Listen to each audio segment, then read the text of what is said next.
Yasu Malagedo.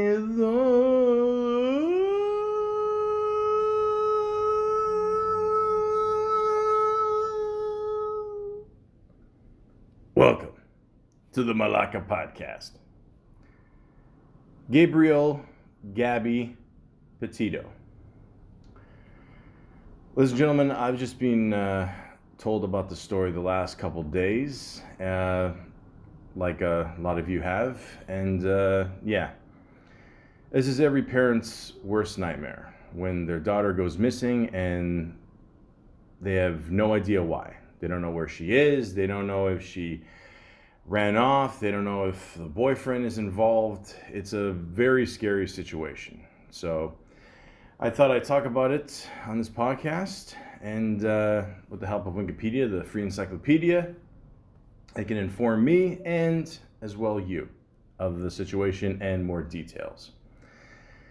Gabrielle Gabby Petito, born March 19th, 1999, is a 22-year-old American woman from Suffolk County, New York, who was reported missing on September 11th, 2021, while traveling across the United States with her fiancé. Her family lost contact with her in late August when she was in or near Grand Teton National Park in Wyoming. So yeah, guys, like I said, I mean, this is a really scary situation for the parents. They have no idea what's going on. They're just trying to make sense of it all. Like, why would she run off? Is there any reason for this? Of all days, September 11th too. Not like enough shit bad happened that day. It's like I said, it's really, really scary for any parent to go through this, and all they want is just answers. So Petito and her fiance Brian Laundrie were childhood sweethearts in Suffolk County, New York. So they've been together for, a little bit. I mean, they're both pretty young. I mean, I think they're both only 22. And, seems like childhood sweethearts, high school thing, What else can you say? I mean, it's young love, Do you know anything when you're 22, when you're that much in love with someone? Not really. I mean, I'm about to turn 40 soon. I'm going to do a fabulous podcast about that. I'm really looking forward to that. But in all seriousness, I mean, you don't know that much. You know what I mean? And, you can't tell a couple anything at that point of their lives. I mean, basically in your 20s, I think everybody should just have fun. Just go nuts, Don't get into too much trouble, Nothing legal. But, yeah, just be careful. That's all. But at the same time, like, someone who's that young, you can't tell them what to do. So if they want to, go out and explore the world or, try different things, that's basically on them. So it says here, she graduated from Bayport Blue Point High School in 2017 and lived in Blue Point, New York before moving in with his parents in Northport, Florida in 2019.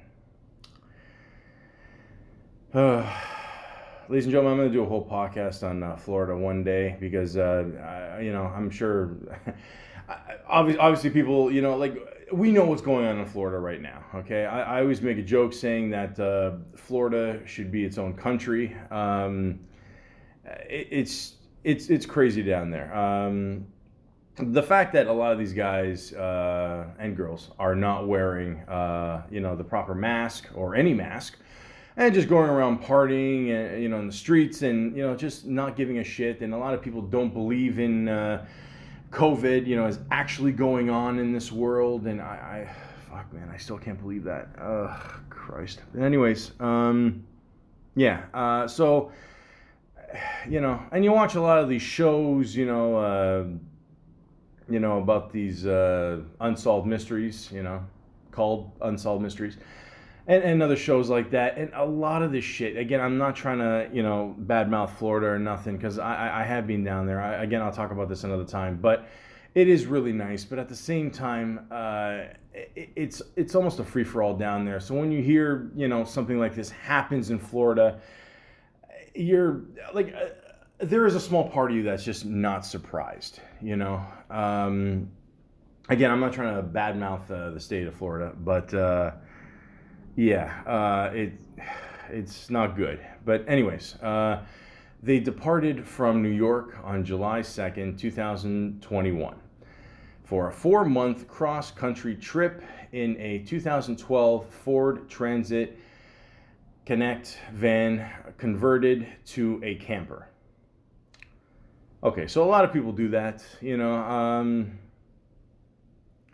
I mean, like I said, I'm older. I got my responsibilities. I mean, kudos for you, especially during COVID, if you can take 4 months off and just go cross country here and, without a care in the world, man. I mean, to be young again. But anyways, the couple was documenting their cross-country journey on Petito's YouTube account, Normandic Static, as well as their Instagram accounts, with the last video being posted in August 2021, 3 weeks prior to her disappearance. Okay, so, worst case scenario, guys, there's a paper trail. Okay, I've said it before and I'll say it again. Social media, you're basically just ratting on yourself. All right, putting something on Twitter, you put something in print, it is what it is. You put something on Instagram, YouTube, it's basically there forever, unless you delete the account. But then who knows if someone recorded it themselves, yada yada yada, whatever. So at least there's some kind of trail of what's and where these people have been. Okay, so it makes it easier for the police. And it says here they been through a domestic disturbance on August 12th, 2021. The Moab, Utah police intervened in a domestic dispute between the couple that resulted in a roadside stop. A witness who called 911 claimed that the pair were fighting near the Moonflower Community Co-op over a phone, and when Landry got back into the van, Petito struck him in the arm before trying to climb in through the driver's side window.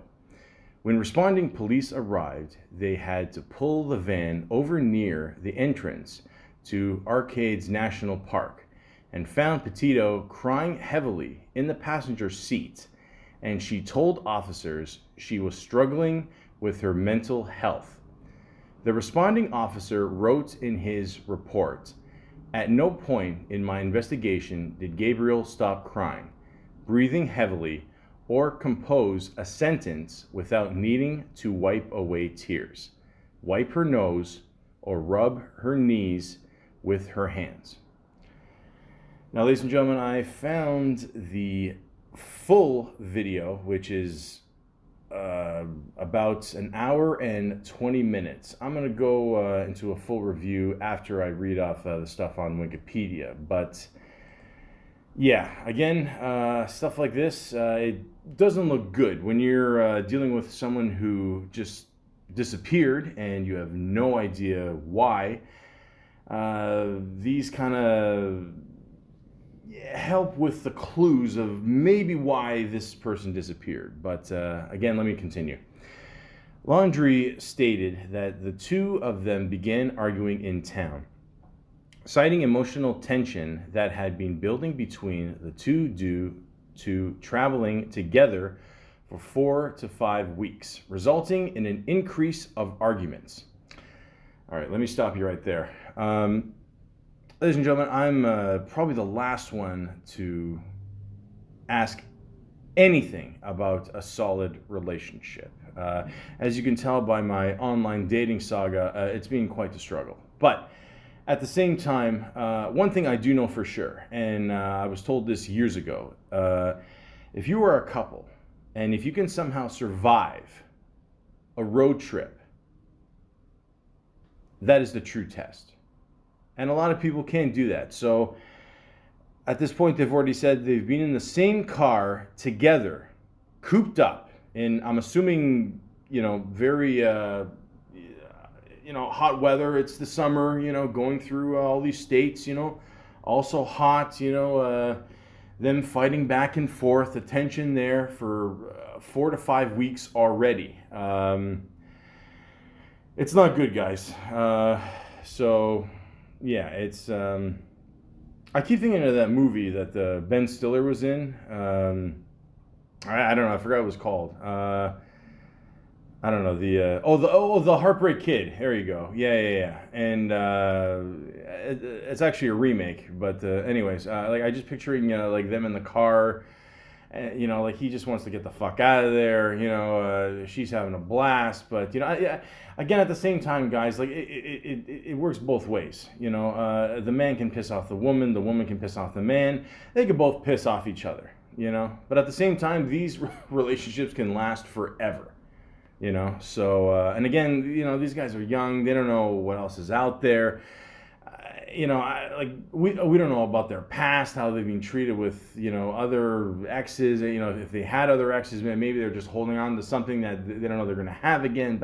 Like it just never ends. You know what I mean? So if you guys are trapped in a car for that long, I don't care who the fuck you are. I mean, you're gonna go nuts. Let me continue. Resulting in an increase of arguments. No shit. Both agreed that Petito had struck Laudry, as she was concerned that he would leave her alone and stranded in a town after he got in the van.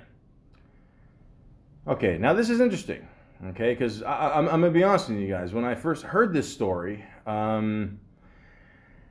you hear about shit like this. You know what I mean? This just doesn't happen in just the movies. Remember in Twins? Remember when Dan DeVito was pissed off there, and of course we've never seen Dan DeVito pissed off in a movie, and he just leaves Arnold Schwarzenegger and the two girlfriends there. Well, one of them was his girlfriend, but the girl the one girl was going after Schwarzenegger there. Anyways. How much balls do you have to leave, like a late 1980s Arnold Schwarzenegger, on the road? You know what I mean? I mean, the guy was huge at the time. But anyways, both, in the public eye and physically, he was Conan, he was the Terminator. I'm just saying, I don't know where we're going with this, but the point is that, it's not cool to leave someone stranded on the road. And that's one of the first things I thought of. A lot of people are thinking, okay, the boyfriend doesn't want to talk up here. The family's not saying anything either. Chances are he had something to do, with this, obviously. And maybe he even allegedly killed her. Like, we don't know that, but a lot of people are thinking that. But then the thing I thought of was, okay, maybe, they just got into a fight. He said, fuck it. Because as you can see on the video here, he's the one driving. And said, get out of the car. Maybe she was physically pushed out of the car. Maybe she just went out of the car. Maybe she, went to go to the bathroom at a gas station. He took off. I mean, it could be a million fucking things. Like, we have no idea at this point. So, again, the cops just got to retrace all the steps here and see what's going on. And also one thing I thought of was, everybody has seen the movie Scarface. The woman in that one scene where, they... pick up, or they're supposed to pick up the coke, from the Colombians on the Florida Strip there. Which, by the way, I mean, again, it's a movie, guys. Like, if you think that shit would ever happen, on this, I mean, maybe in the 80s it did. I don't know, who knows? I mean, I was told according to Cocaine Cowboys there, I mean, it was the Wild West in the 80s in Florida.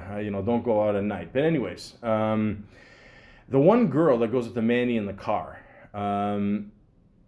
she was involved, they say she was involved in seeing something she wasn't supposed to. It's a long story there, but if you guys want to do your research, go ahead. Maybe I'll talk about it one day. But basically, long story short, they made a whole unsolved mysteries about her, and like even that day, she didn't want to come out of the trailer because what she experienced from another movie, or what allegedly saw, whatever. And then she got picked up from I think a friend one day at her mom's house, and then she got dropped off, and then like after that, we don't know what happened. Apparently, I think she was picked up from someone else, and I don't think they ever found the body. Like again, guys, we don't know what happened. You know what I mean? So like that story popped in my head when I heard this shit.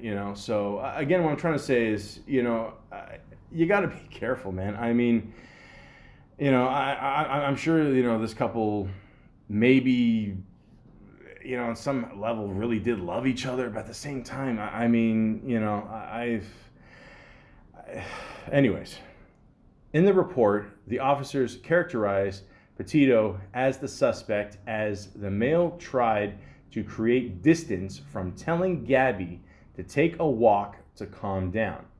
She did not want to be separated from the male and began slapping him. She showed indications of separation anxiety. He grabbed her face and pushed her back as she pressed upon him and the van. Not good. No charges were filed, and the police arranged for Laundrie to spend a night in a hotel and for Petito to stay in the van. In order to separate the two, after characterizing the incident as a mental emotional health break instead of domestic assault. Now, guys, I don't have to tell you, especially in the world we're living in today, if you have any problems with anxiety, stress, whatever, please tell somebody, please talk to somebody about it, talk to your doctor about it. I mean, it is no joke, okay? At the same time, again, I don't know this woman's history. Nobody really knows except for the families involved. It's, it could be a really scary thing.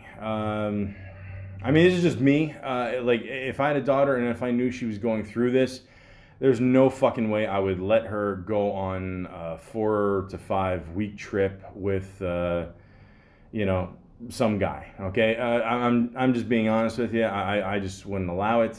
But then again, she's over the age. I don't know what it is in the States. I just assume. I mean, I live in Ontario, Canada here, and you're considered an adult when you're 18.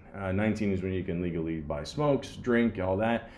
I know in the States it's 21. You have to, you can finally go to a bar. Not like anybody actually does that. But anyways. So I'm assuming at this point at 22, she is considered an adult.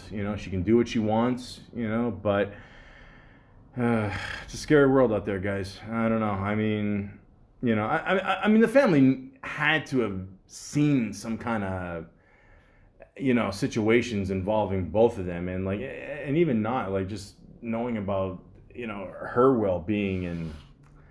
I mean, is she ready at this age to go on a long trip like this? I mean, does she really know the guy that well? I don't know.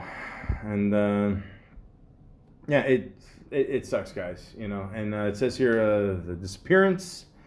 Petito stayed at a hotel near Salt Lake City International Airport on August 24th, 2021, according to hotel staff.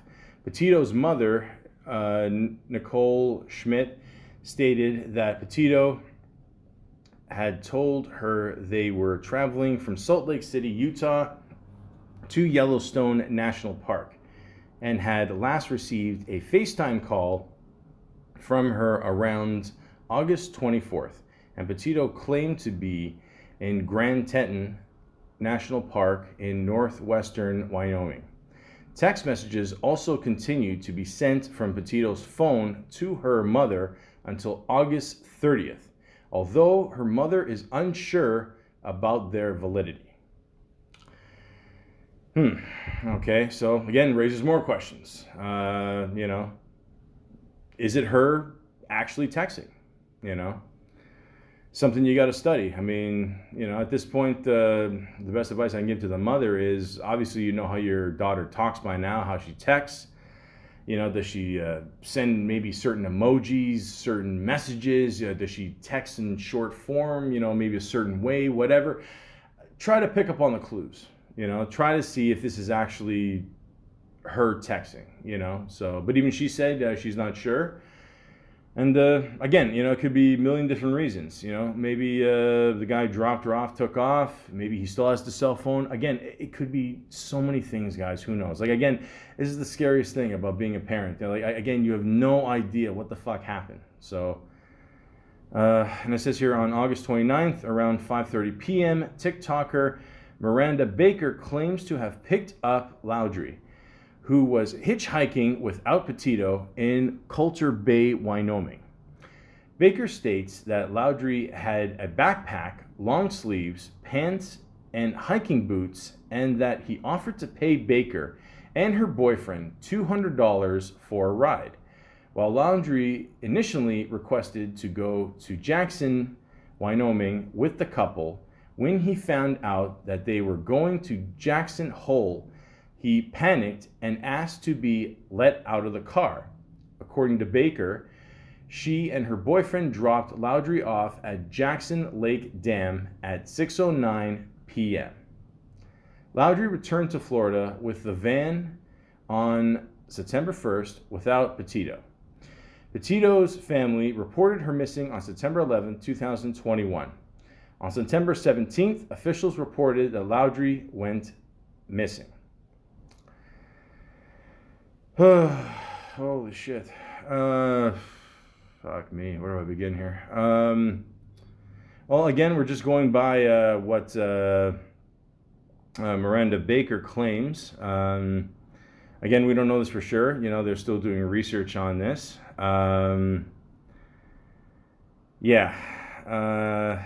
This is, wow. This is crazy, guys. Absolutely crazy. Like I said before, I mean, the thing that really just has me worried the most, and if I was the parents, is why isn't the boyfriend saying anything? Like, that's the thing. Like, even if again, we have no idea what happened. A lot of people are just thinking the worst here. Let's just assume best case scenario. Let's just say they got into a big fight, and they both said to each other, you know what, we're gonna go separate ways. I'm taking the car. You get out of the car, that's it, and then, he comes home. He could even say to the cops, hey, you know what, we got into a fight. She wanted to get out. I didn't restrain her, nothing like that. That's it. But he's not saying anything. He's not saying anything. You know what I mean? So, and they interviewed the sister too, of him, and, she's like, I don't know what's going on, does she know what's going on? Who knows? We don't know, guys. It's still very fresh into the investigation here. So, and speaking of that, Loudry is exercising his constitutional rights and is not speaking to police while investigation is ongoing. He has hired a lawyer and is considered a person of interest in the case. No shit. His parents have denied contact with the law enforcement and with the Petito family. Instead of directing all contact through the family lawyer, who has advised Loudry to refuse comment. The lawyer also issued a statement claiming that, in his experience, intimate partners are often the first person law enforcement focus on. Again, no shit. And any statement made would be used against him. So he had advised Loudry to remain silent. While he has not been charged with any crime as of September 17, 2021, the Northport Police are investigating the case with the Federal Bureau of Investigation, FBI, and the Suffolk County Police Department in New York. The van was later recovered from Loudry's family home and was processed by police to look for additional evidence. Well, that could be a very key piece, if not the key piece of this investigation. I mean, if something happened, God forbid, I'm just saying, I mean, if something, some kind of dispute happened in the van, something else, I don't want to even say it, honestly. This is a horrible situation. This could be the biggest piece of the puzzle, okay? Because, again, they're still investigating where they went. I mean, all the pictures are on Instagram. You can see a bunch of them online there. So we have, we don't know exactly what the story is, obviously, but, the van could give away some evidence. We don't know. So, and, the lawyers advised him not to say anything. Okay, obviously that's what lawyers will do. That's why you pay lawyers, because they're the ones that do the thinking and talking for you, But at the same time, man, this does not look good. This does not look good. And again, I'm not implying that, this guy did anything, but at the same time, if you didn't do anything, say something, Say at least that, you're worried about her safety. You care about her coming back. I mean, you went out with her. You were in a van with her for 4 to 5 weeks. And, even if you don't know somebody before that, if you're stuck in a car with someone for 4 to 5 weeks, you're going to get to know them. I mean, they're going to talk, you're just, I think when you see those movies, someone's paired up randomly and then, they get to know each other. And I get it, guys. I'm joking around here. It's not a movie. I get it. But at the same time, like, you will get to know a person, and, it's either one of two things. You're going to either love him or hate him. And, if you love him, you should say something. And, if you're not saying anything, again, it doesn't look good. So, but, give some kind of response. But like it says here, in a statement at the press briefing, the Petito family's lawyer spoke out against Laudrie's family, who stated that the Petito's desperation has turned to anger. And the family believe that the Laudries know where Petito is and have chosen not to tell them. Again, guys, this is scary. This is absolutely scary. This is every parent's worst nightmare. You want to give your kids freedom.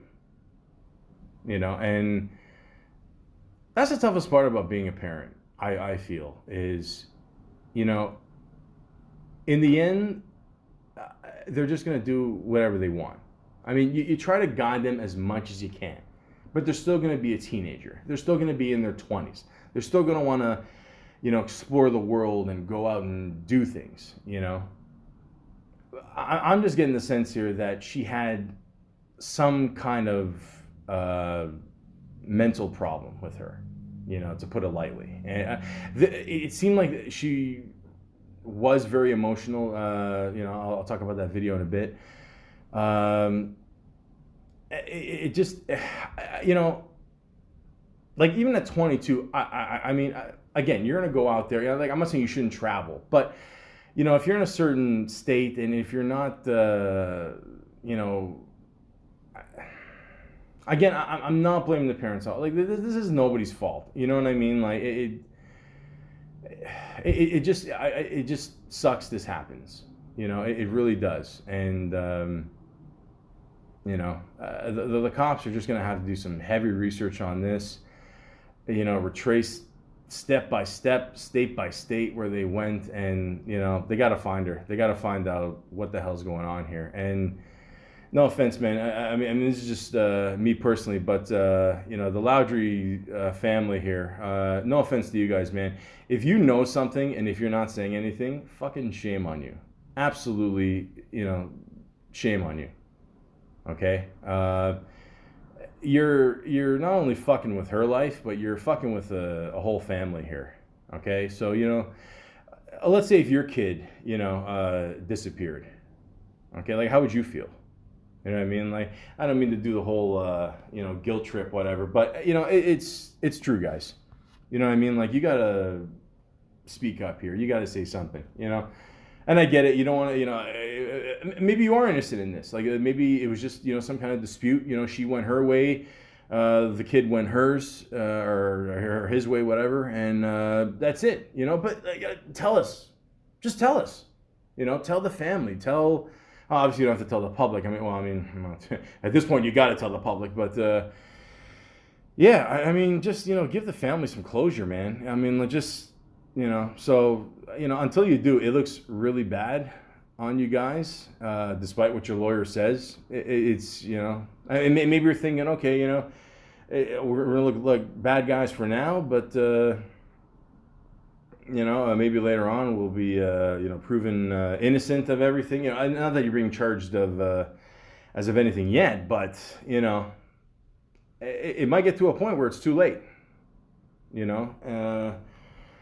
I just really feel for the Petito family here. Also, I want to say this. I know a lot of people go online. Like I'm older now. I don't give two fucks about social media. I really don't. I'm one of these people. Unless you say it to my face, it doesn't exist. And even then, I probably don't give a fuck. But like everything, Twitter, TikTok, or Snapchat, all that. The one woman who claimed to have picked them up, I hope to fucking God she is not making this shit up. Okay. Again, I'm not calling her a liar or anything like that. I'm just saying, like a lot of people out there are just looking for attention. So I hope she's not making any of this shit up. I hope this is actually a genuine lead that the cops can go with. So yeah, like I said, guys, this is an ongoing thing. A lot of people are still finding out about this. So we're just we're just watching the news like everyone else, and we're gonna see what happens next. What's even more disturbing is I went on a NY Post here, and it says here, a series of haunting songs appeared on Gabby Petito's Spotify before she went missing. Now, those of you who don't know what Spotify is, it's an outlet where people can post their songs, podcasts, all that, And it says here, a series of songs about love and heartache appeared on missing Long Island native Gabby Petito's Spotify account, a day after her mother was last heard from her. Your woman is your angel, is your left side, is your whole life, easily the most beautiful thing in the world. Matt Berry's woman begins. She'll soothe you. She'll accuse you. She'll confuse you. She'll lose you, but always be the best friend you have in the world. It continues. So yeah, these are the lyrics to was a Matt Berry's song "Woman." The sad thing is, guys, like we're living in a world where the first thing people will do is they'll go on your Facebook, they'll go on, whatever account you have, Spotify, SoundCloud, and they will see what kind of person you are. Again, I'm dating myself here, but they used to have a little thing called a diary. I never had a diary. I just always keep my thoughts in my head and put them on my podcast 20 years later. But yeah, it's the first thing they'll do. So, they'll look at songs like this, that they listen to, and they'll be like, what was she thinking? Is this her mind state? They might overanalyze, but it's a new world, guys. What can I say? It says here the songs appeared on the MTN Tops playlist on September 1st, a day after the 22-year-old's mother, Nicole Schmidt, last received texts from her daughter's phone, and 10 days before she reported her missing, according to the news outlet.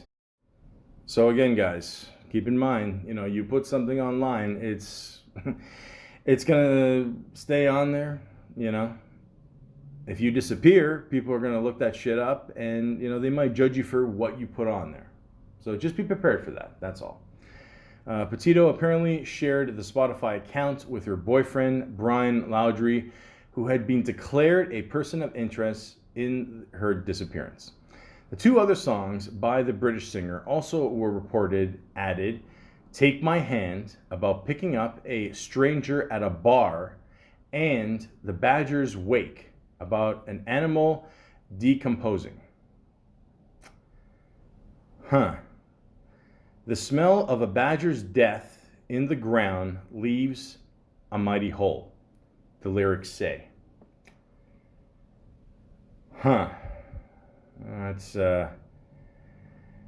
That's gonna raise a couple questions. It's actually interesting that he just said leaves a mighty hole, and then it shows a picture of them on Instagram during their cross-country trip here in front of some kind of rock with a huge hole in it.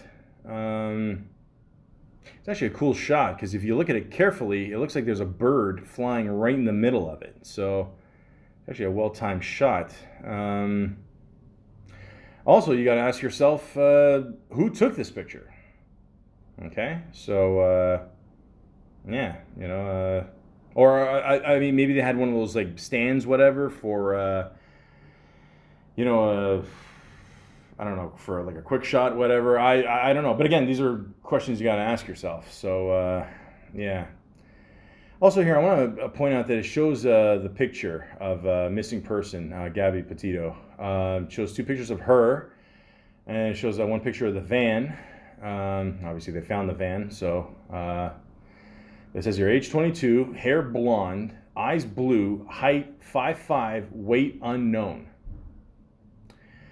I mean, I'm not trying to poke fun here or anything here, but how the fuck do you not know her weight? I mean, does nobody not know her weight? I mean, you can kind of look at her and I'm guessing, okay, she's 5'5", she seems pretty slim. I mean, she can't be more than, I'm just assuming, like, give or take 100 pounds. I mean, if that, okay? So, I mean, you can just put that on there. I mean, and they put in bold caps too, like, unknown. I mean, like, okay.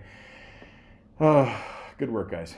Anyways, Gabby Petito was last seen on August 8th, 2021, on the 25th, in Grand Teton, Wyoming, heading for Yellowstone National Park.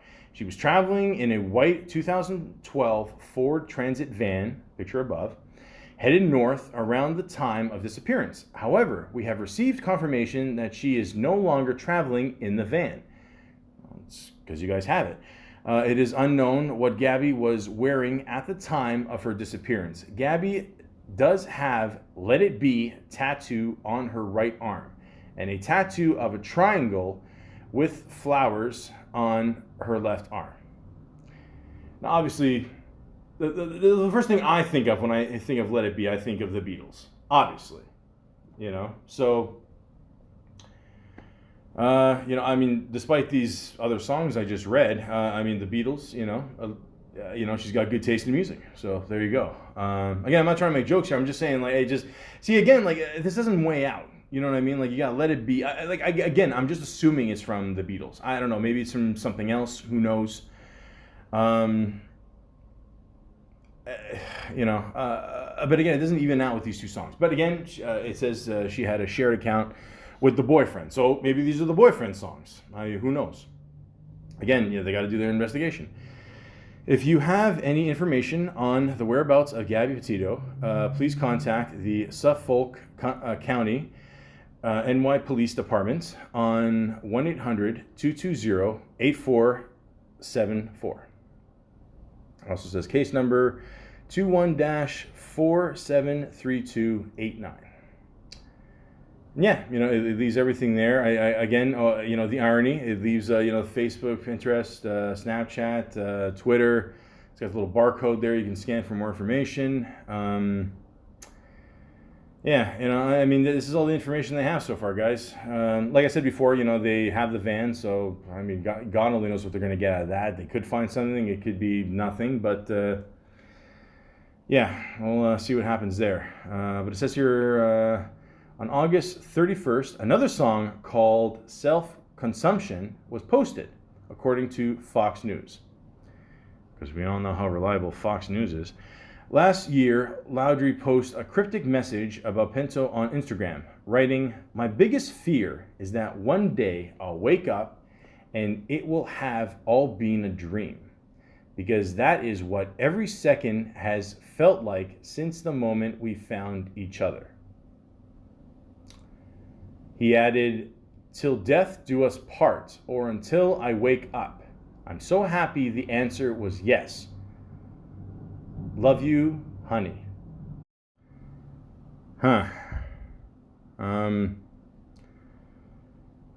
Sorry guys, I just had a vision of natural born killers. I really hope I'm extremely off in that. I'm just I'm even trying to make a joke there. Just kind of, I don't know, man. Man, you know, you hear about these fucking couples. I don't know, like, you know, I love you, I hate you, you know.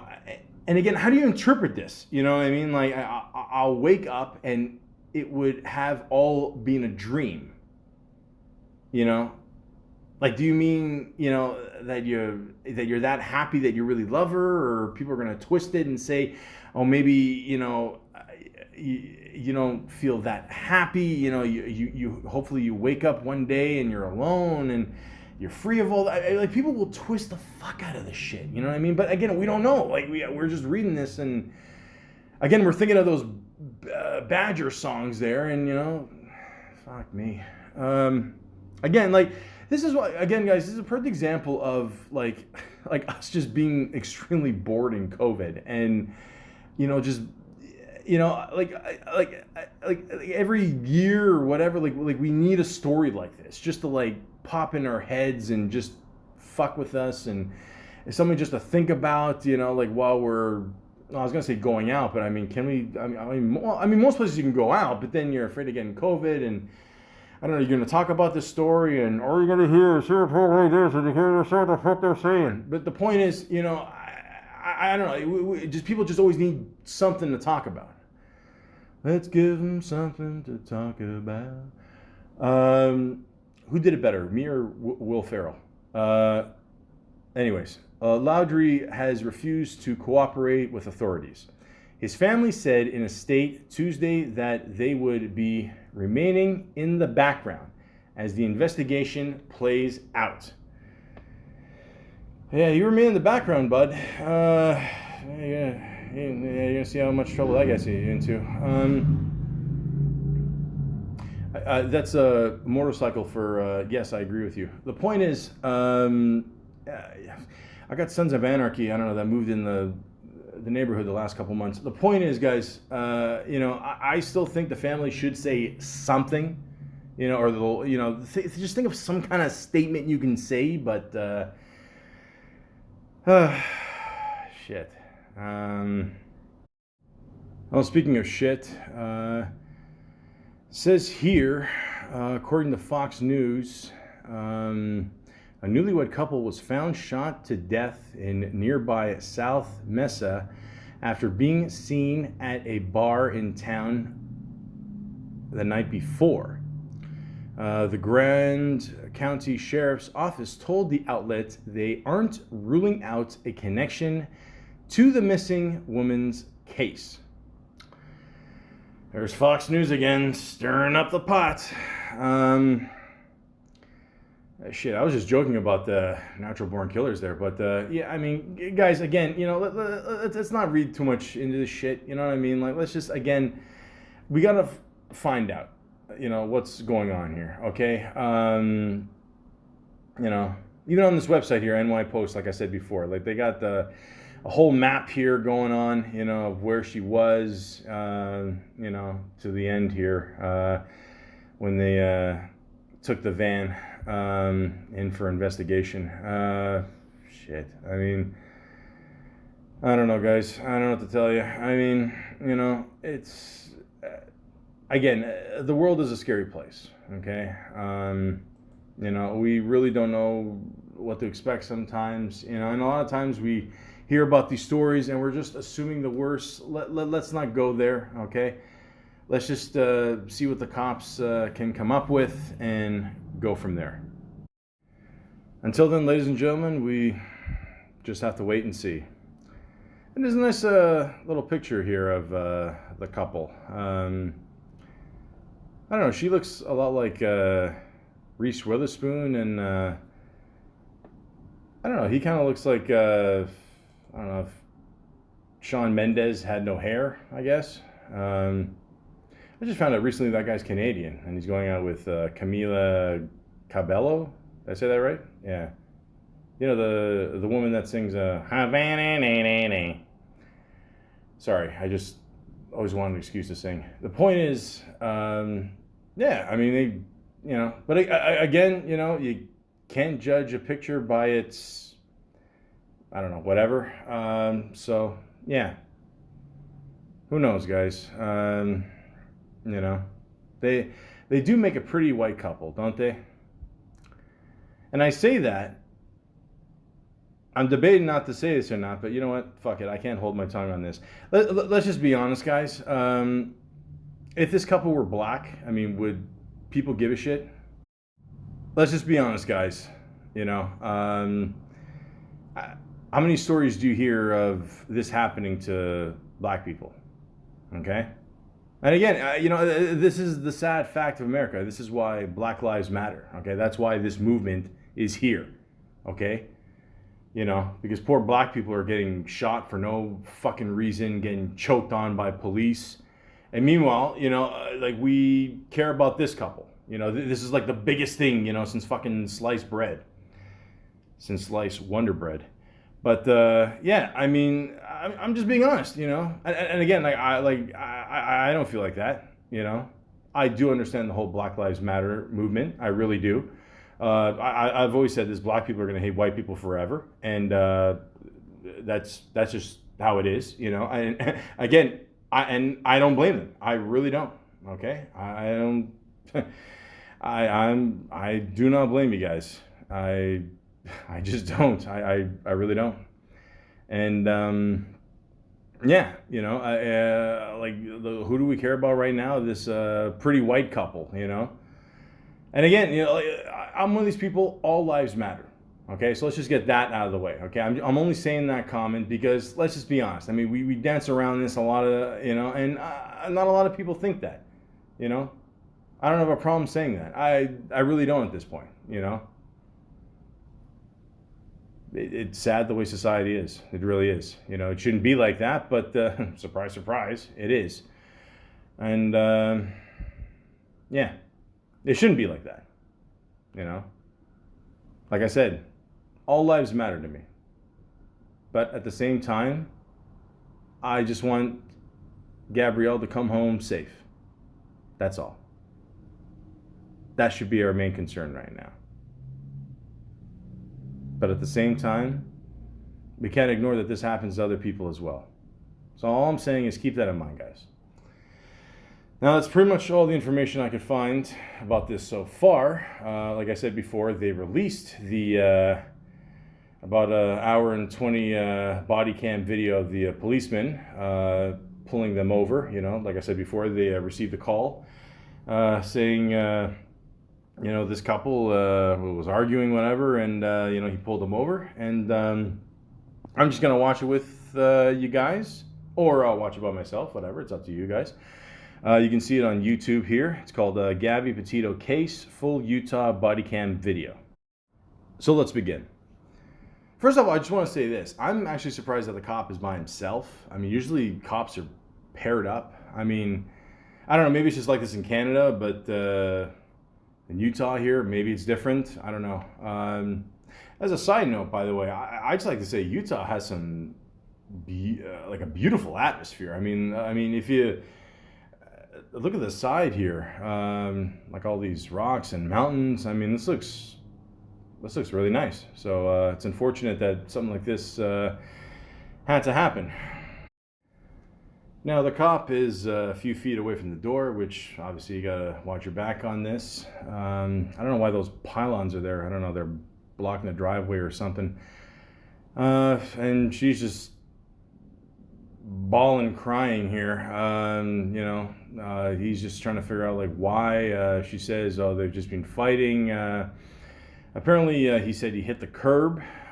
So obviously, if you're, you don't have to be a cop to see that if you're hitting a curb, especially in this kind of open road, I mean, there's definitely something wrong. I'm not saying the guy's for sure drunk or on drugs, whatever, but something's not right. She said that, she was distracting him while driving, and asked her to get out of the car. I don't know. He seems to be kind of not happy, but I don't know, definitely more cheerful than her, that's for sure. One thing I don't understand though is that he asked for the keys. He took the keys and put it outside on the windshield, like kind of like where the windshield and hood meet. Me personally, this is just me. I'm not trying to play cop here ever. I have never wanted to be a cop. Let's just get that out of the fucking way.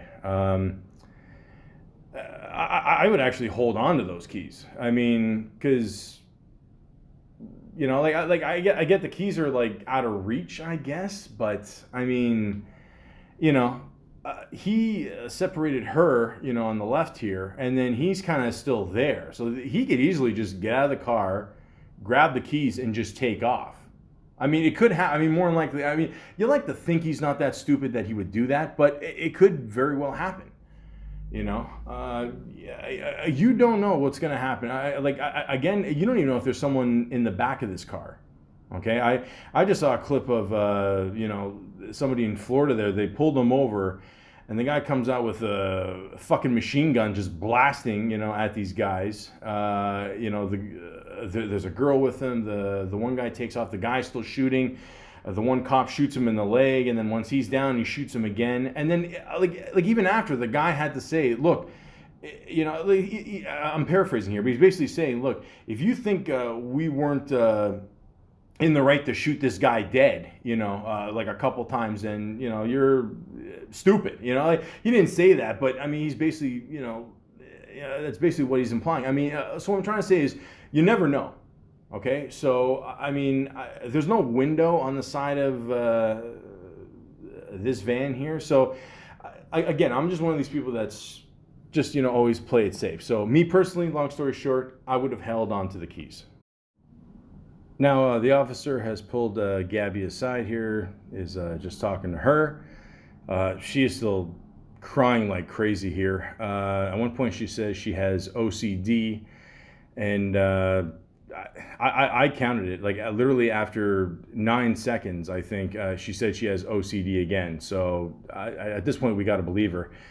And then she said she was cleaning up in the back of the van, and she wasn't, first of all, I hope she doesn't mean she was cleaning in the back of the van when the van was in motion.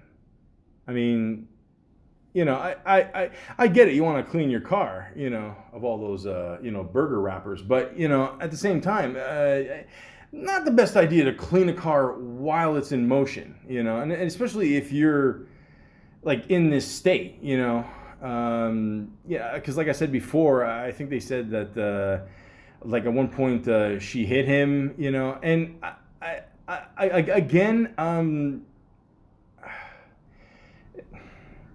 it's difficult to say this. Like, obviously, if you're being abused by a driver in the passenger seat, you can't just sit there and take it. But at the same time, you can't hit someone while they're driving, because then he could spin out, and then you're both fucked. So again, it's a difficult situation. I wasn't there. I don't know what's going on. So again, these are all factors you have to keep in mind. Also, I just had this pop in my head. For those of you who are Sopranos fans, here's a little reference for you. When I'm seeing her bawling, crying like this, and she's, clearly got anxiety and all that, I was thinking of that one scene. Remember when Gloria called Tony Soprano at the strip club, and she's just like, crying like fucking crazy on the phone, and she's just all hysterical, and even Tony can't like make sense of it, and I mean, at the same time he can't get a word in edgewise, but at the same time you could tell like I can barely understand you, like he doesn't give a shit, so again, I'm not comparing the same situation here, but I'm just like, that's what it reminds me of. I don't know. I just, I watch a lot of TV, guys. I'm just saying, this is what just popped in my head here. So, if she feels like that, then yeah, she shouldn't be traveling, anywhere. And on top of that, don't clean a car while the car is in motion. So she mentions that she just lost her job. She worked at an organic juice bar. She's a nutritionist. She's trying to just work on some websites there, trying to get some stuff done. So again, guys, I think most of us have been there. We've lost a job. Some of us multiple, and I'll get into that another time. But no, but in all seriousness, like, it can be pretty stressful, because then it comes as a shock to most of us, and you're like, oh shit, like, what am I gonna do next? And she's like, you know what? Let me just take some time off. Which again, I'm not trying to rub it in or nothing, but again, maybe she's got money saved up. I have no idea. Again, I'm not trying to judge her. I'm just saying I personally really miss being 22 when I didn't have this kind of stress in my life. Not that my life is that stressful now, but I'm just saying. You forget when you're younger. You have so much more time. So if you want to take a 4 to 5 week trip, you can. It's cool. You know what I mean? A lot of us don't even have that luxury. Not even at that age. A lot of us, finish school, don't even go to school, have to do a bunch of shit and just go out there and, we got to work. Rent's got to be paid. You know what I mean? So, but yeah, she's like, you know what? I'm going to take advantage of the situation and go for it. You can't blame her. Why not? But like I said before, from what I'm gathering here, it doesn't seem like her mental state is there, and it's not, ready to take a vacation. And this is just me personally, and again, I'm just going by what I've heard so far. I don't think a vacation is going to solve this problem. I think, talking to somebody professionally, for 4 to 5 weeks, if not more, I think that would have been the better thing. But let's continue. Now, she mentions at this point they had a fight, and she, was told not to go in the car by him. He was told, or he told her to calm down. And guys, let's just be honest. When someone tells us to either calm down or especially relax, do we ever actually relax? I saw a funny post someone put on Facebook one day, and it's true. Nobody wants to be told to chill or relax or calm down. It's never happened in human history where you've told someone relax, and then they go, okay. It's absolutely never happened. So. Again, someone that suffers from anxiety, who's already thinking that they're, and again, I'm just assuming with her. I'm just going by what I gathered here, and she's saying she's relaxed now. Again, surprise, surprise, we're not buying it. And again, we don't blame her because she clearly suffers from anxiety, and like on top of that, don't tell someone to calm down with anxiety, because it's just going to cause more anxiety. You know what I mean? So, the guy should know that if he's been out with her for a while, then, But then again, I don't know. Maybe he's doing this to push her buttons. Maybe he knows how to control her. Who the fuck knows? Again, these are all things we're trying to figure out in this process. Was this guy a really nice guy putting up with a lot of shit, or was he just a miserable prick? Now, the police officer says something very interesting. He says, I'm going to sit you in the back of my car. I'm not going to handcuff you. You obviously don't have any weapons on you. Have you patted her down? Have you, how do you, okay, more than likely, she doesn't have any weapons on her. Okay, you know what I mean? But at the same time, you don't know that. Okay, I've done security. It is a different way of handling pat downs with women. Women do the pat downs for women, So I get that. He's got to kind of assume that she doesn't have any weapons, But at the same time, guys, no offense, I got to go back to the race card here. Do you think if this couple was black, they wouldn't be patted down, or they'd be like, oh, it's okay, it's fine. And again, I'm not trying to you know talk down to the cops here or nothing like that, but I don't know, he's assuming a lot with them. You know what I mean? He's being very trustworthy. He's putting the keys on the hood there. He's assuming that none of them have weapons. Like, here's my worst case scenario. If she suffers from anxiety, who's to say she's not suicidal? And who's to say that this guy won't, say something to trigger her over the edge? What if she's got like a little blade in her? All you need is a little blade to slit your wrists, and that's it. You know what I mean? And again, this is really worst case scenario. I'm not saying she's going to do this, whatever. I'm just saying, like, as a cop, or someone handling the situation, these are the things that will be running through my mind. So, but again, it's weird because in this society, like, he can't pat her down because she can charge him with sexual harassment, and it's a whole thing, guys. So it's one of these things where, the cops just gotta, do I agree with everything he does? No, but at the same time, it's probably the best judgment to do at this point, I guess. I don't know. It's a tough situation to deal with. So like I said before, the other cop showed up. Just talking to the guy here in the thing here. Then the other cop takes over. He's talking to the boyfriend here. Now the boyfriend here, I don't know. Like, again, he seems. Maybe I'm just reading into this, but he seems a little too happy-go-lucky. I don't know. I'd be a little more concerned here. You know what I mean? Like, if my girlfriend is crying hysterically here, and like he goes, did you talk to her? Did you talk to Gabrielle? No, dickhead. I was taking a shit. Like, what the fuck do you think I was doing? So they pull him off the side here. They're just talking. So at this point, there's a cop talking to him, cop in the background, and what appears to be, I think, a sheriff. I'm assuming. And they're just talking. He's basically saying the same thing. They got into a fight. Da, da, da, da. And then the officer says, well, what's up with the scratches on your face? And, he said, at one point, she whipped out her cell phone.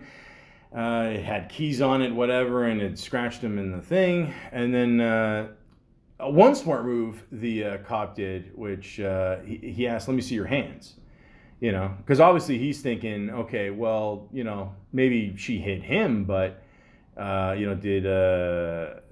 did he hit her first? Obviously it would have been more than likely with hands, so let me check your hands. He had a little scratch there, and he said it was because of a wire or something. So, again,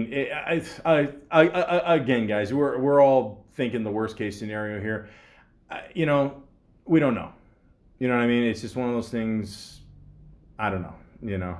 But yeah, something the cops have to investigate more into.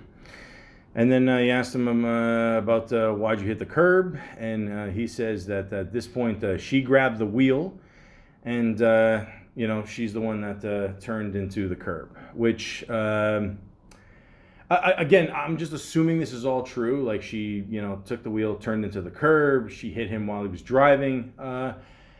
Ladies and gentlemen, these are things you do not do to a driver. Now, I get it. You're in a situation, who knows? Maybe he was attacking her. I don't know. I'm just going to say this. If he wasn't attacking her, didn't do anything, don't mess with a driver, okay? Don't be one of those dickheads, okay? Or bitches. Again, I'm not saying anything about these two. I do not want to incriminate myself.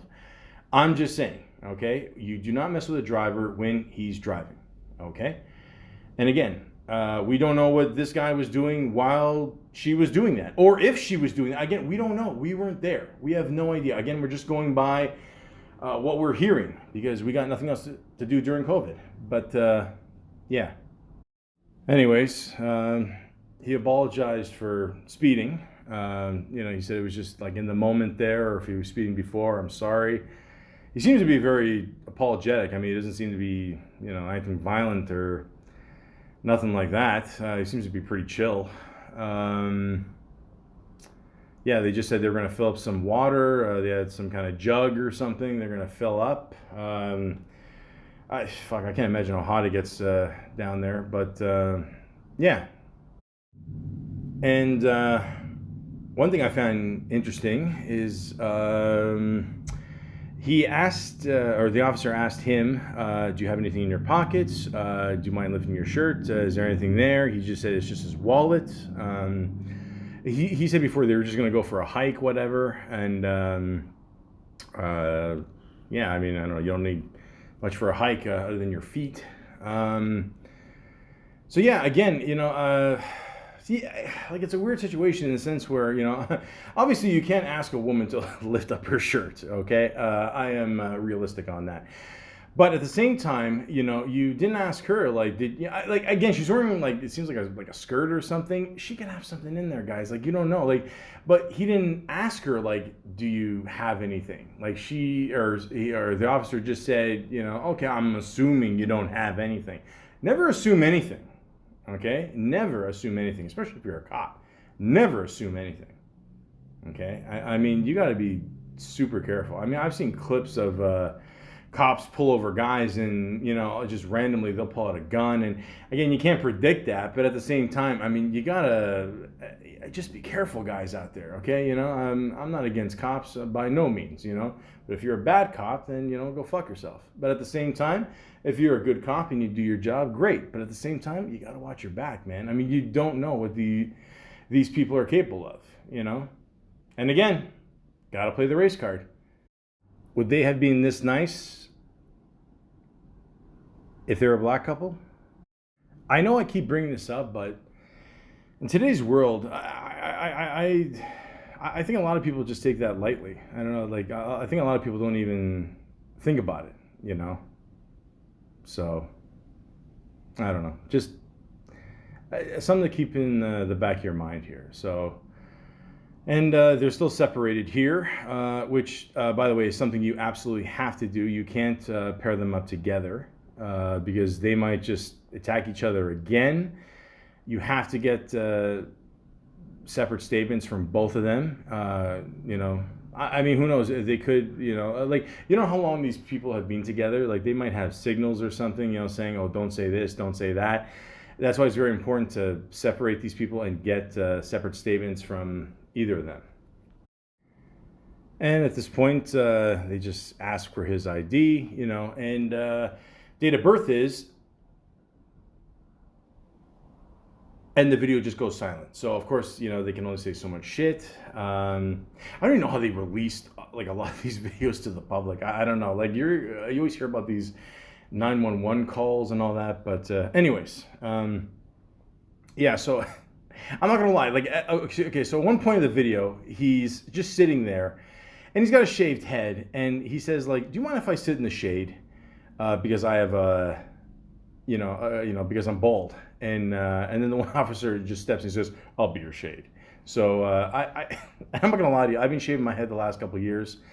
It's come in handy because of COVID. Save us a couple bucks on some haircuts. But I know exactly what he means, man. I'm not trying to be funny here, but like if you're bald and the sun is shining, it's not good, man. I mean, I'm gonna be fucking roasting in like 10 to 15 minutes easily. And word of advice: if you live in Toronto, and if you're walking west on the Danforth, anywhere between, let's say, 5 to 7 p.m., and it is a very sunny day in the summer, you might want to wear a hat. But in most cases, if you're used to a nice shaved bald head on the top of your head, you don't feel like wearing a hat. You just want to let it fly. But anyways, at this point, the other cop that showed up, he's talking to Gabby, and just asking her a couple questions. At one point, he says, "Did he hit you? It's okay. Don't worry. You can say, you're not in trouble, whatever." And then at one point, she says that he grabbed her face, like he kind of took his one hand and squeezed her cheeks, and apparently he squeezed so hard that she felt like a little scratch. She still feels it on her cheek. And at one point, she did try to punch him a couple times. It seems like she was acting it out there. You can't really tell. The sound's not that good because the one cop is still talking to her, but it's being taped from the other cops, the first cop that pulled him over point of view. And we all feel bald at this point because the sun is just blaring. I mean, at one point he's got his hand up. I'm not even sure why he has his hand up, but it's because of the sun. He doesn't want it to block the vision here. And the second cop is telling the first cop, like, did you get all this? No. The first cop says that she was like really, she was still crying and everything. Like he couldn't really get a proper response from her yet. Now at this point, the video keeps going in and out of sound. It's either they're talking or it's just, that. And it's hard to make out a lot of the things, but at one point she does say he does get very frustrated with me, but the cop beforehand is saying, do you guys, like whatever, he seems like he's patient with you, he is patient with me, so it's, I don't know, it's a lot of back and forth here, it seems. I mean, at one point it seems like I'm watching a Florida version of Charlie Chaplin. And then at one point here, the cop says he's actually talking about his personal experiences, which again, he doesn't have to do, which is actually quite nice of him. He's, saying his ex there, they would, feed off of each other's anxiety and, they would just spiral. First of all, I can't even imagine what it's like being a cop anyways. On top of that, having anxiety. So that is, shit, that's got to be crazy. But again, it's really nice of him just to share that because, it's almost like being a therapist. I mean, we're here to talk about, the other person's problems, not mine, So it's nice that he was able to open up like that and just, try to make her feel better. And he says, look, we're not here to cause anything. We're just here to get to the bottom of this, help you guys out, da-da-da-da. And then he goes over to the guy again, and the original cop is talking to Gabby again and asks her just again, like you were hitting him, and he said that you grabbed the steering wheel. And at first she says, no, I never grabbed the steering wheel. But then she said very quickly after she did grab it for a quick second. So, again, guys, when you're in the heat of the moment, you do forget a lot of things. This is actually a very important detail. So that's why, again, if you're a good cop, you have to, not even ask the right questions. You got to ask the right questions over and over again, because... I'm sure a part of it is like a strategy, to see if you can catch someone in a lie. But at the same time, you really just want to make sure, because you got to take notes too. And you got to make sure that everything is, again, not 100% what happened, but what you heard was 100% happened. Because again, he ends the conversation with, again, so you didn't grab the steering wheel at all. And she says, no. Okay, so we went from not grabbing the steering wheel to grabbing it a bit to not grabbing the steering wheel. Again, for the good cops out there, I feel for you, man, because, again, it's just back and forth. You don't know what the fuck to believe. But, again, maybe she forgot she did in the moment. I don't know, guys. I don't know. So, again, I feel for these cops, and they're just trying to get to the bottom of this. And before he leaves, it says you have enough air in there. She asked for some water. I'll see what I can do. Because once again, I can't imagine how hot it is this day. Then he's walking over to the car again, towards the boyfriend. Again, there's another deputy or sheriff. I'm sorry. They were in a different uniform, so I just assume it's like a sheriff's uniform. So two sheriffs, the other cop there, and they seem to keep asking him some questions. But before he does, the second cop and the first sheriff is there. And, they're just wondering what, you see some marks on his neck. And then the cop says, look, the first cop, he's going to take over. He's going to ask you some more questions. Now, they're just asking, what happened, whatever. He's just saying they came from a coffee shop, whatever, and I don't know, it was in the back there, and he's kind of implying that it spilled, whatever, and then she wanted to go back there and clean it up. Once again, guys, if you're gonna clean up your car, make sure the vehicle is not in motion. And I get it. I think I think he's implying that maybe she has a little OCD or something, and I believe me, I know what that's about. I've had a little OCD now and then in my life. One time it was really bad, but again, we'll get into that another time. But again, I know where she's coming from. But I've never actually cleaned up a car while it's in motion. So I'm not trying to make fun of the disorder, but I'm just saying, like, sometimes it can be really that serious with people. So, also, one thing I find interesting is, so get this, I swear to God this is true if you watch it on YouTube with the closed caption. They ask him at one point, like, do you want a bottle of water? And then the guy's going over, he's like, no, that's okay. And then if you look at the closed caption, it says, I'm sorry, I don't like classic violence. And you're like, what the fuck? Like, why the fuck would he say that?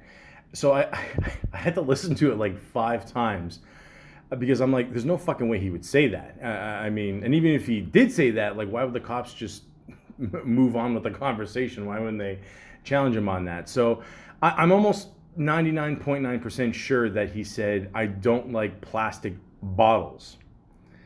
So again, like, guys, like, I know it's a serious situation, but, you gotta, I guarantee you there's going to be some jerk off out there that's going to see this and go, oh my God, he said this and da da da da. So, like, like I said, I'm pretty sure he said plastic bottles. Why he doesn't like plastic bottles, who the fuck knows? I mean, you can recycle them. I'm told with water, it's not good to get from the tap. I mean, I use bottle in Brita, so I don't know. That's just me because I heard water from the tap is not good for you. But again, I have so many future subjects to talk about here. But anyways, let's get back to the video. So the officer says, what was it about? What was the fight, about, whatever.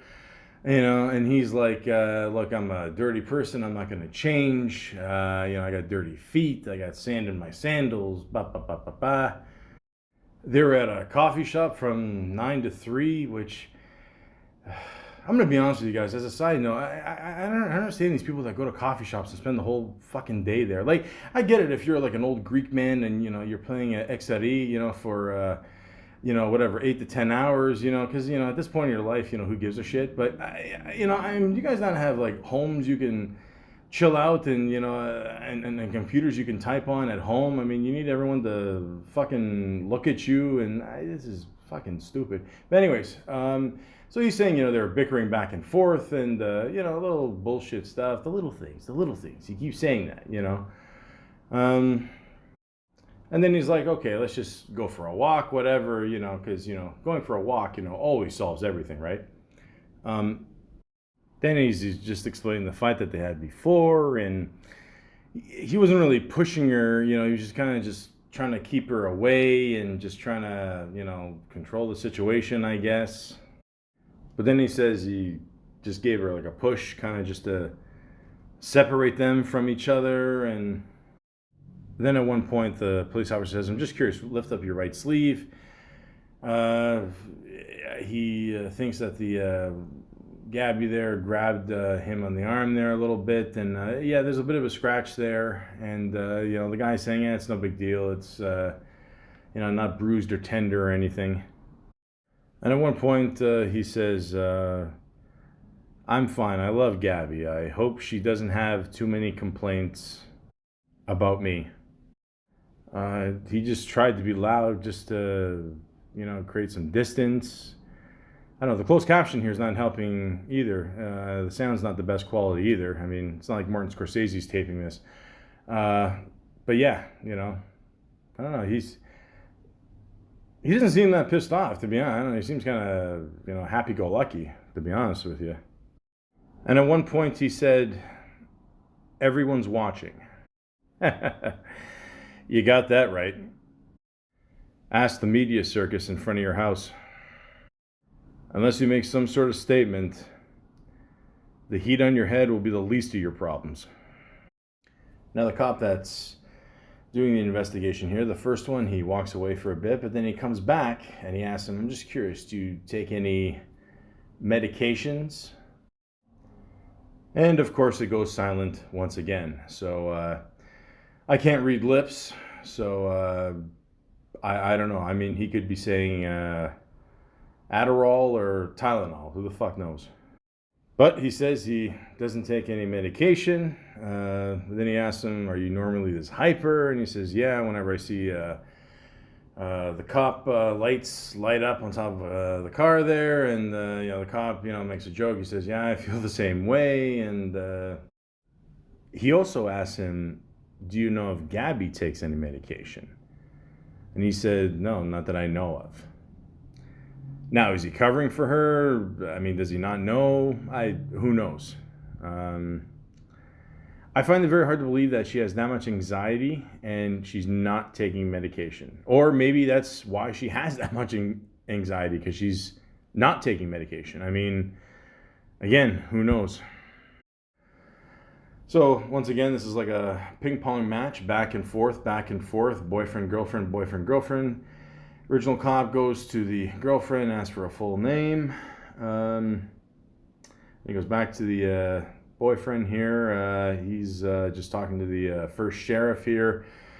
I don't know what the fuck they're talking about. They're talking about something racing or something. It turns out that they're both from Florida, or the first cop and the boyfriend are from Florida. And I gotta be honest with you.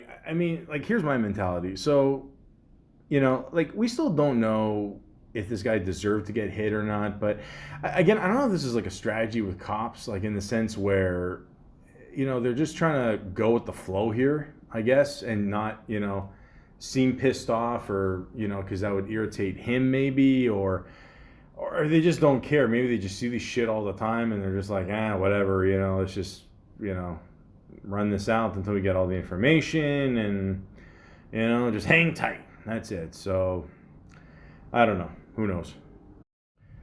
So basically, long story short here, they're saying they're going to have to charge her because they can't treat it differently than male on female violence. It's the same thing, obviously.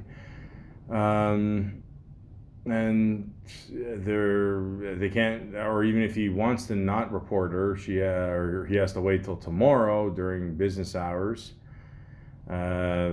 They have to stay in separate hotels or something, and this is a pretty messed up situation.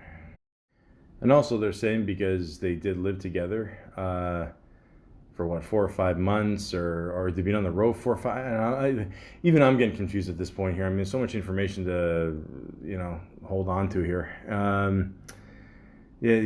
mean, because the state of Utah rules, they just have to obey by them. I mean, they can let little things go, like the speeding, give them a warning, whatever. But when it comes to domestic violence, they gotta see this one through. So there's a lot to take in here the last couple of minutes. Basically, long story short, she's got to go in. Like I said before, he's got to go the next day. But unfortunately, he's got nowhere to go. So, long story short, they're saying, you know what, I think they can set you up at a hotel, whatever. I'm sorry, I just gotta laugh at this because, I mean, obviously nobody can predict the future. Okay, this happened in August. We didn't know what was gonna happen here. We still don't know what happened. All we know is that this guy's still alive and she's disappeared. So I'm laughing because, they gave this guy a free hotel room. Okay. Again, I don't want to think the worst here, but it's possible it could be the worst. Okay, so at the same time, just review this whole situation. So they get pulled over, they get into a fight, back and forth here.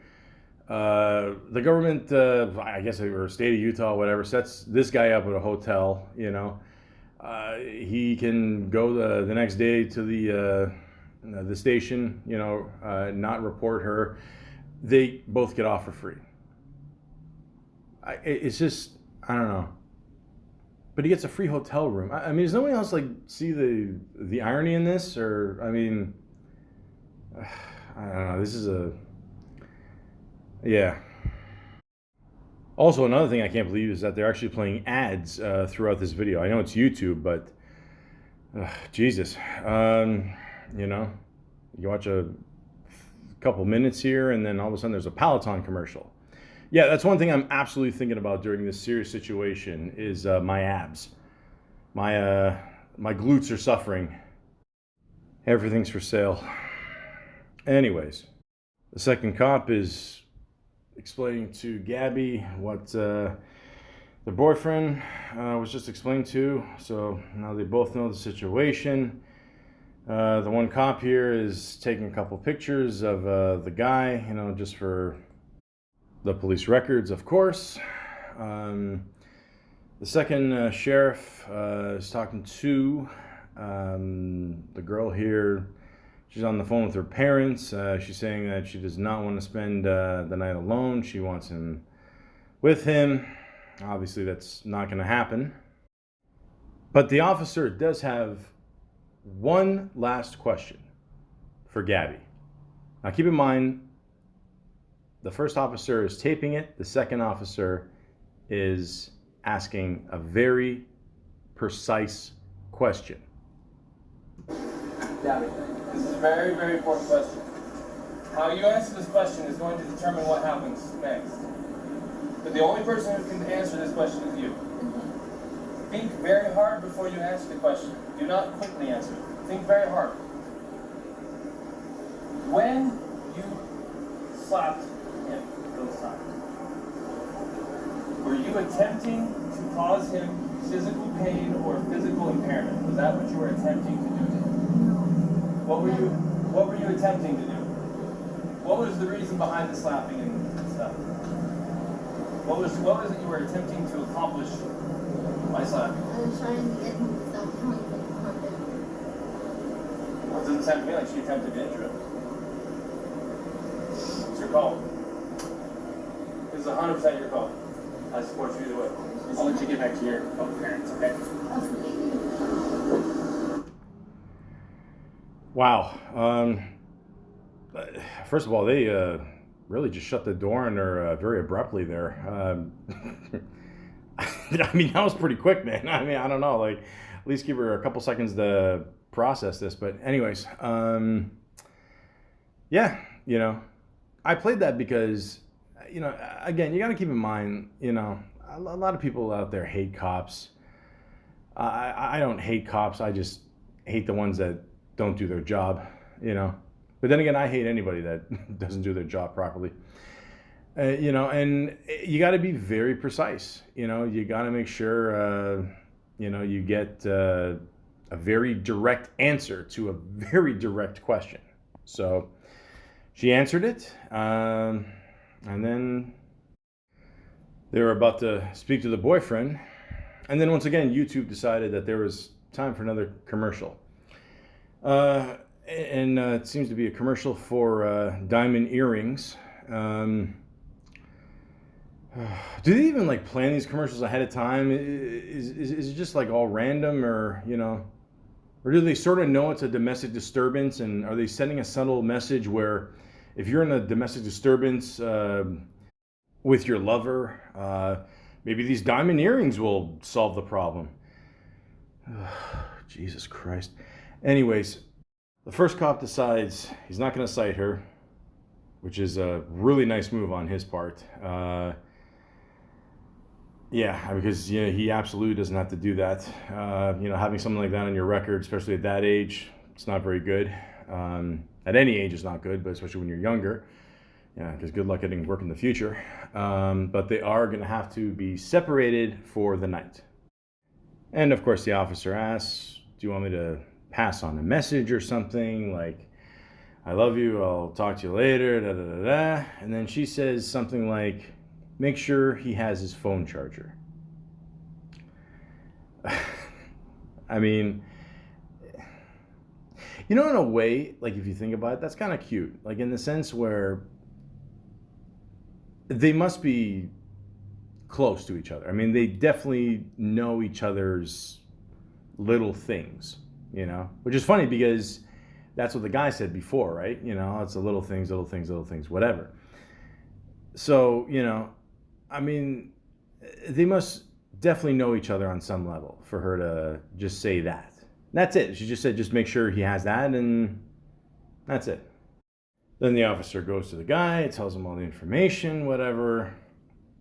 They have a laugh about the cell phone charger thing because he points to the other sheriff, you're the first one, and says, yeah, the guy saw me looking for my charger. So, again, this proves that they definitely have a good connection. I mean, regardless of what's going on now. I'm just pointing that out. And then I also found it funny that the cop said, just relax in your hotel room. And he said, relax. It's America. Watch TV. I mean, like, again, like, this shit happens. It's like worst case scenario. Or, well, I guess worst case scenario, she could have got charged and whatever. But it's like best case scenario.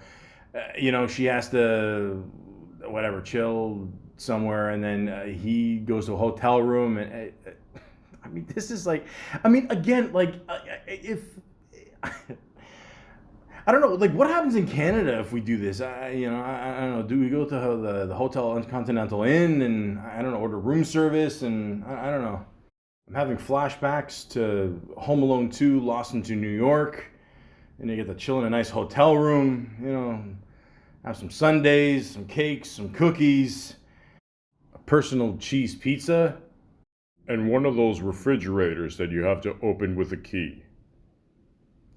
You know, I'm just making jokes here, but seriously, I mean, this is like, this whole thing is crazy. I mean, anyways, so she's told, you know, the same thing, you know. Just she's a little nervous. She starts crying again because you know, she's a little worked up. She doesn't want to drive the van by herself, you know. And then they you know, tell the guy you know, everything's good. You know, now you can go, because they don't want them crossing paths at the same time. He gives the one officer props there, and he's in the back seat with the cop who we first started off with, and. I don't know, he asked the guy, like, oh, dude, can you play your own personal music on your car? You know, and the cop's like, yeah, dude, I got my phone hooked up. I mean, I get why the cop is being cool, but, like, I mean, dude, you know, your girlfriend is crying hysterically. Like, this is the biggest concern on your mind right now? Really? Really? Oh, Jesus. You know, it can't be just me, right, guys? I mean, you know, fuck it. Anyways, so they're driving to the station here, and the cop is just explaining, you know, how his wife has anxiety, and once he took the medication, or once she took the medication, sorry, there was just a complete difference. So. My guess is she's not on any medication. Gabby, I'm talking about. I don't think so. I mean, I don't know. It's either that or, I don't know, they gotta, you know, see what she's taking, and maybe she's gotta take something else. But also, the officer here has an interesting tattoo on his left hand, right between his pointer and thumb here. He's got like it's like a triangle. It's like 3 red balls or something. I don't know what that represents. If anybody can tell me in the comments section below, please do. Now, you can clearly hear what the cop is saying. I can't really hear what the guy is saying in the back. I can sort of hear it. I mean, they're just talking about, like, I mean, the cop asked, like, how long have you known each other? They said since the start of high school. And I think he said that they've been going out for 3 years. So maybe they knew each other in high school, and then later on they started dating. So again, I'm not Clark Kent here, so I don't know, I can only hear so well. But yeah, the cop here just keeps talking about his life and how he was a trucker, and you know, his wife would come with him, and you know, they would, you know, obviously, again, you're trapped in a car again as a couple. That's the test. And if you're going on long runs, like especially for truckers, I mean, truckers forget it. Like, I worked at a power plant one time, and I'd have truckers come in all the time, like, you know, like all the way from the U.S. And some of these guys would stay there and fuel up for 12 hours, you know, and in the back of the truck there, it's like a bachelor pad. I mean, one guy even had a satellite dish so he can get, you know, whatever. And yeah, it's crazy. So again, I'm just pointing this out because it's just cool that the cop would actually, you know, do this. I mean, he could just, you know, not say anything and drive, but he's just, again, I'm sure this is part of a strategy in the sense we're just trying to be friendly with the guy, make sure he doesn't worry or snap or something like that. So I don't know. I got to say kudos to the cop here for sure. Oh, and by the way, I know I mentioned closed caption before, but I'm not going to lie to you. This is not helping at all. I don't think the closed caption is doing a very good job either. By the way, on a side note, if you ever want a good laugh, watch an Amigos interview and put on the closed caption. And it just, I love the Amigos. Don't get me wrong. You know, I don't want to get any shit. You know, I just want them to come up with bangers, and that's it. You know, I mean, if they ever make a song, you know, like Nas, "If I Ruled the World," cool. If not, no worries. I just, you know, enjoy the bangers they come out with. But again, closed caption always fucks up on that too. So enjoy the ride on that one. But yeah, speaking of which, they're, yeah, I mean, both of them are just kind of chill. They're just both enjoying the ride here. So also, I learned from this officer that if you don't go to Sequoia, fuck, I totally fucked that up. Sequoia National Park or Yosemite, while I'm in Utah, I am absolutely wasting my time. Me personally, I don't know much about Utah. I mean, I grew up watching Karl Malone. I mean, if I run into him, cool. If not, then I'll definitely hit up those two places. The mailman, Malone. Also, I find this kind of ironic that the police officer recommends to the boyfriend that you should go up Moral Rock. Just let that one sink in for a minute. Then they arrive at the station, and the guy asks, well, do I have to file anything? And of course, it goes silent. It always goes silent at the best parts here. And once again, he seems very upbeat. I don't know. Like I don't know, ladies and gentlemen. I grew up watching Cops a couple episodes here and there, and they always had domestic disturbances. Nobody seemed nearly as happy as this guy. I mean, ever. Like, but what I do find funny is, like, I mean, we should be used to this by now because of COVID. But like, this is the first time I've seen a place where, like, they have you know, the plastic up at the counter, but then there's signs up that say, "Please be aware of the plexiglass." I mean, we should, I don't know, like, everything looks like a fucking drive-through now, but yeah, so the cop just, you know, drops him off here, you know, says, "Remember what I told you," you know, shakes his hand there, and that's it. That's the end of the video. Yeah, first of all, again, let me just say that the cops involved in this were really cool. Take it from me, you do not see that every day. You know, let's just honestly, you know, be a little more honest here, but I'm going to say honesty one more time. You know, the body cams, you know, for sure. Now everyone's being watched, literally. You know, it's the kind of world we live in. And yeah, I mean, maybe the cops are going to study this video. I don't know, see, maybe pick up on some mannerisms or something. I don't know. I mean, who knows what's going to happen here, guys? I'll just say this. As of right now, it's 5:19 p.m. on Saturday, the 18th of September, 2021. I'm just looking for some recent updates here, and it says here, Laudry, I don't know, apparently he's missing. I don't know, they're trying to find him now. And then CNN says, search for Gabby Pinto's fiance, Brian Laudry, focuses on Florida Nature Reserve. So yeah, Man on the run. Sorry. Seems to be a Beatles themed here. But anyways, yeah. I mean, this whole situation's fucked up. Let's just be honest. I don't know what to tell you guys. I mean, I'm just gonna pray that they find Gabby, and like I said, for Laudry and his family, you guys got to speak up, okay? If you know something, which, let's just be honest, you got to know something, okay? I mean, unless she just randomly took off on him, and just even say that, you know what I mean? Like, say, like, I don't know what happened. I mean, you don't know it to us. We know that. We're just a bunch of bored jerk-offs. But you absolutely owe it to the Petito family.